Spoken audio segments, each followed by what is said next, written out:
My name is Isabella, and I'm 27 years old. I work in a creative role at a software company in Florida. On the outside, it might look like I have an easy life, but things at home are quite messy. A year ago, my dad's company went bankrupt without warning. Since then, I had to move back to my hometown to live with my parents and my sister, Mary. Our family depends on my income to keep going. One evening, my mom started a conversation while we were sitting around. "Isabella, Mary says she wants pork steaks for dinner tomorrow." I sighed quietly and replied, "Oh, and we're running out of money for groceries. We can't even afford pork. Can you help out a bit more with the food budget?" I frowned and said, "We're already out of food money, and it's not even the middle of the month yet." That's when Mary chimed in, "Big sis, you're not giving enough money for food." I was shocked. "What do you mean? I'm already giving $10,000. That should be more than enough." Mary snorted. "Big sis, prices are higher now. $10,000 isn't enough for a family of four anymore." I couldn't hold back my frustration. "Just $10,000? If you have a problem with it, why don't you get a job and help pay for the food yourself?" Mom jumped in, taking Mary's side. "It's hard to find a job. I feel bad for Mary." I couldn't help but feel bitter. Mary uses her so-called job search as an excuse, but the truth is, she's just sitting around doing nothing.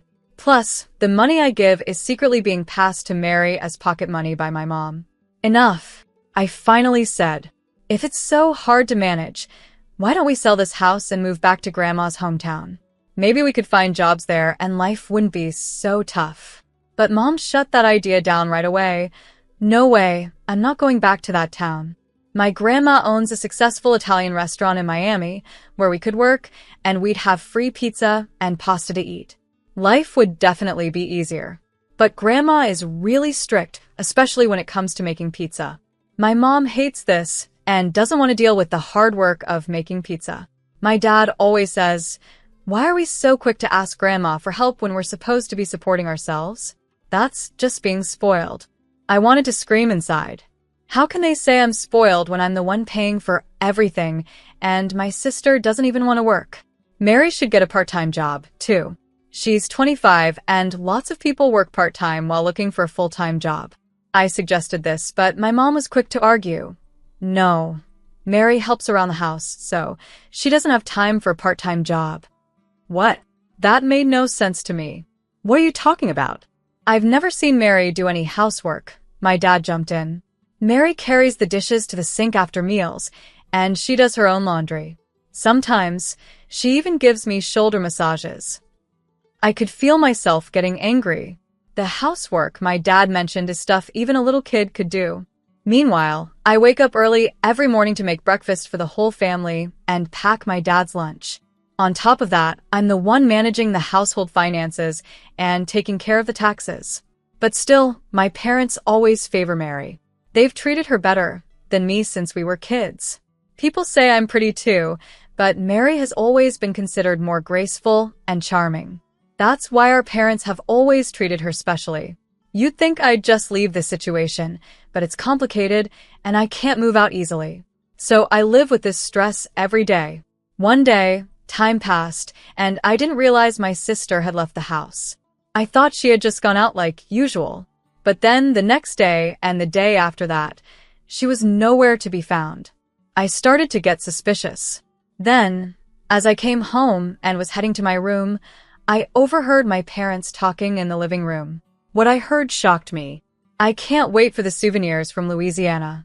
Mary is really lucky right now, relaxing on the beautiful beaches and eating at fancy restaurants," my mom said. "I want to go to Louisiana too. Maybe we should all go together next time," my dad added. I couldn't stay quiet anymore. "Wait, what are you talking about? Are you saying Mary is in Louisiana right now?" I asked, confused. My parents looked at me, surprised. "Yes, that's right," they said. I couldn't believe it. "But how? She doesn't have any money. I've even been holding back from shopping or going out to save." "Oh, she won a trip in a sweepstakes," my mom explained. "Mary's always been lucky with stuff like that." Apparently, Mary had won a trip to Louisiana, and I had no idea. Surprised, I decided to just accept their explanation for now. But the next day, while I was at work, I got a call from a credit card company that I wasn't expecting. I don't usually use my credit card much, so when the company called to inform me of high charges over the past 4 days, I was shocked. I couldn't remember making any big purchases.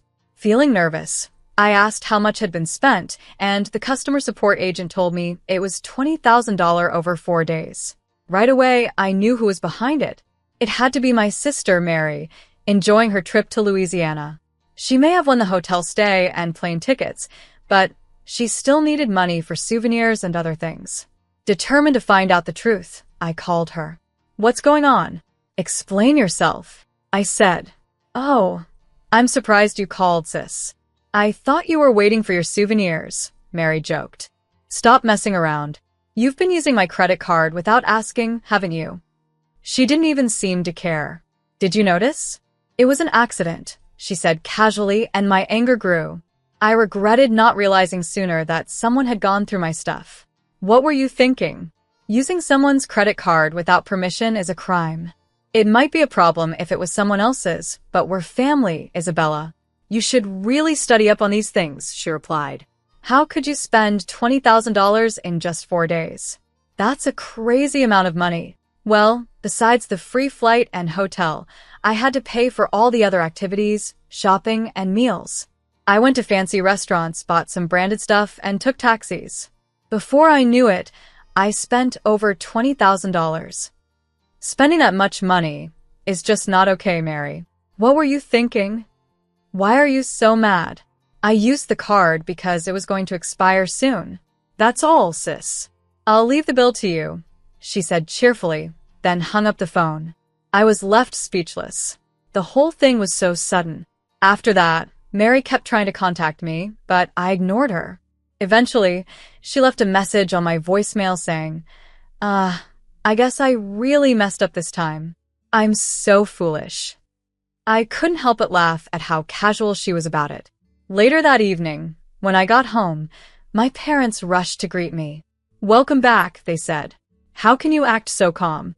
Mary's in a tough spot, my mom added. Why did you stop the card? She's in trouble. So what?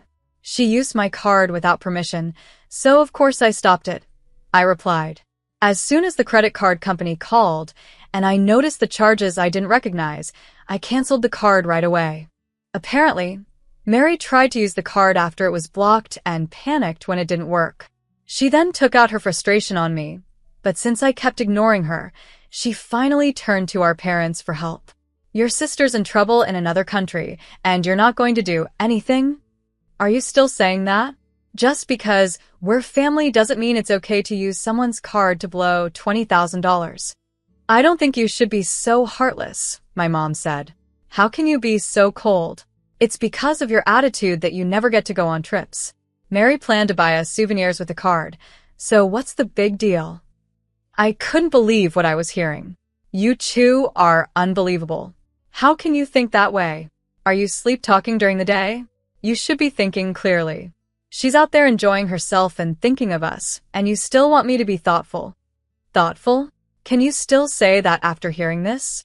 I pulled out my phone and played the voicemail my sister had left me.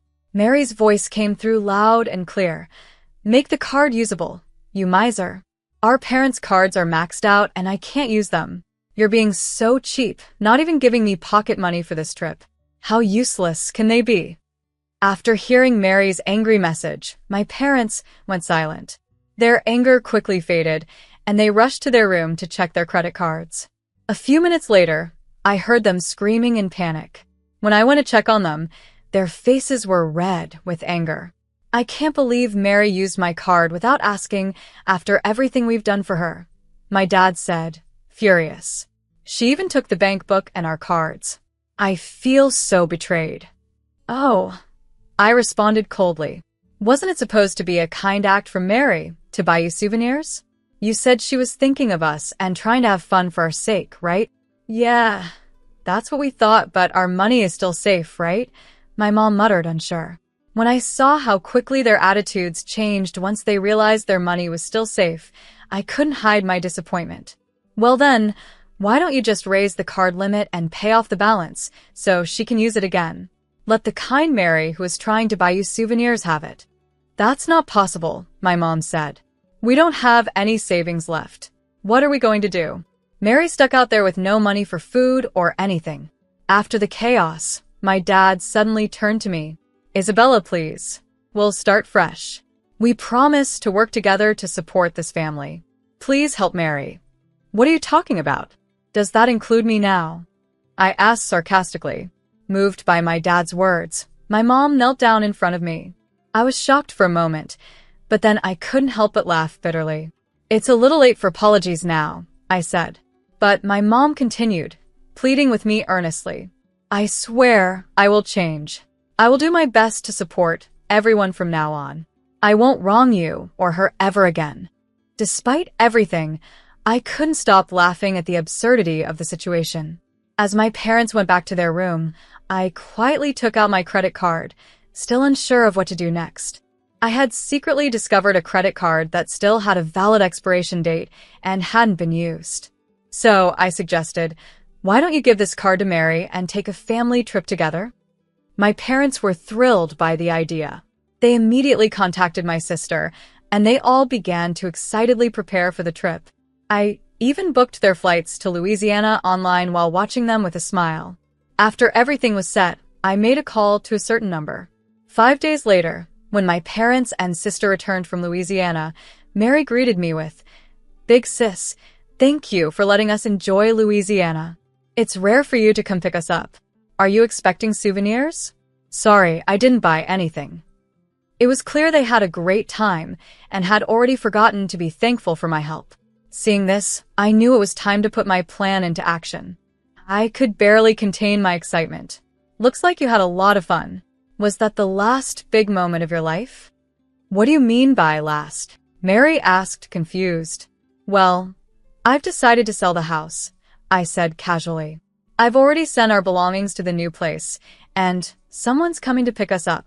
My parents and sister were completely shocked. They noticed the for sale sign at the entrance of her home. What? What is this? Did you really sell the house? What's going on? They demanded. Facing their astonished faces, I explained further. Actually, a real estate agent I know from university was interested in this land for a while and had been asking to buy the house and land together. I always said no because I thought keeping the house made sense. But I recently changed my mind. I realized that selling this house and living on my own again would give me financial and mental freedom. My parents protested. You can't sell the house on your own. It's illegal. This house belongs to Dad, not you. Staying calm, I replied, Oh, you seem pretty upset about it. But what if I told you the house and land are actually in my name? What? They exclaimed in disbelief. Dad, do you remember when you couldn't pay the taxes and came to me for help? I agreed to pay on the condition that we change the house's ownership to my name. You signed the papers back then, remember? Dad's face fell as the memory came rushing back. Ah, that's right. I continued explaining. I didn't leave this house because it was already in my name. I was waiting for the right time to get you all out so I could sell it. It was tough to find an opportunity since you were always home. But when I sent you to Louisiana, I finally had my chance. With everyone out of the house, I could go ahead and sell it. Everyone was in shock. What? They gasped. As I mentioned earlier, I continued calmly. Your luggage has already been sent to the new place, so don't worry. The pickup will arrive soon. Pickup? What do you mean? My mom asked, still confused. Grandma is waiting for everyone. She's excited to see you, I said with a smile. Wait, Grandma? You mean Mom? My dad asked, his voice shaky. Yep, I talked to her, and she agreed to take everyone in. She's eager to knock some sense into you. She even told me to send your luggage. So, get ready for daily pizza making and cleaning at Grandma's restaurant. My parents and Mary were stunned. We can't go to Grandma's. We don't want to. Mary cried out. Oh, I see. Well, you can do whatever you like, but without a house or jobs, how do you plan to live? And don't forget about the credit card bill. How are you going to pay it off? What are you talking about? My mom asked nervously. The card is in your name. You thought it was in my name? You should be more careful. The card is actually in someone else's name, I said. No way. My mom's face went pale as she took out the card and checked the name. Her eyes widened. Wait, this card is in Mary's name? Exactly. The credit card I gave you was one I found in Mary's room. It was the first card she got when she started working, but she quit that job soon after. It seems she never used it. What? I've spent too much. What should I do now? My mom panicked. Well, since Mary's name is on the card, she has no choice but to pay it off. And you'll all need to work hard at Grandma's to cover your stay, without causing any trouble. Mary resisted until the very end, but our parents, seeing no other option, stayed silent and waited for Grandma's arrival. When she came, they all headed to her house and restaurant in Miami. Under Grandma's strict supervision and with the help of her veteran employees, they learned to work hard, even shedding tears along the way. The $230,000 that had been charged to my card was eventually paid back to me by Mary, under Grandma's watchful eye. Although I had planned to settle everything by selling the house, Grandma managed to recover the living expenses I had previously covered and even took a portion of my parents' salaries to pay me back. Later, I moved into an apartment closer to my job and was able to live alone again. My new life was going smoothly, and I started enjoying peaceful days. One evening, as I stood on my balcony, looking down at the city as the sun set, I felt a sense of relief from the pressure I had carried for so long. There was also a small feeling of loneliness. Just then, my phone rang, and I hesitated when I saw Grandma's name on the screen.